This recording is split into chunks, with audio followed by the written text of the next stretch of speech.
আসসালামু আলাইকুম ওয়া রাহমাতুল্লাহি ওয়া বারাকাতুহু। আশা করি আপনারা সকলেই আল্লাহ তাআলার অশেষ রহমতে ভালো আছেন।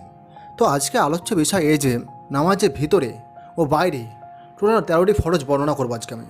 নামাজের বাইরে 7টি ফরজ ও নামাজের ভিতরে যে 6টি ফরজ তার সম্পর্কে আমি আজকে আলোচনা করব।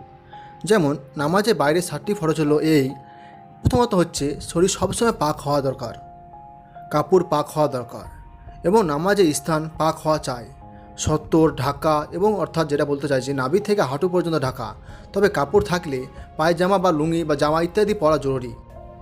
আর মেয়েদের জন্য হাতের কবজি ও পায়ের পাতা ছাড়া মাথা থেকে পা পর্যন্ত সমস্ত শরীর ঢাকা জরুরি। কেবলামুখী হওয়া অবশ্যই জরুরি। ওয়াক্ত অনুযায়ী নামাজ পড়া ও নিয়ত করা, এইগুলি ছিল নামাজের বাইরে 7টি ফরজ। চলো এবার আমরা নামাজের ভিতরকার 6টি ফরজ কী তা জানি। প্রথমত হচ্ছে নামাজের নিয়তের সাথে সাথে আল্লাহ আকবর বলা। দ্বিতীয়ত হচ্ছে দাঁড়িয়ে নামাজ পড়া। 3 নম্বর হচ্ছে কিরাত পড়া, অর্থাৎ একটি পূর্ণ দীর্ঘ আয়াত বা ছোট 3টি আয়াত পড়া। 4 নম্বর হচ্ছে রুকু করা। 5 নম্বর 2 সেজদা করা।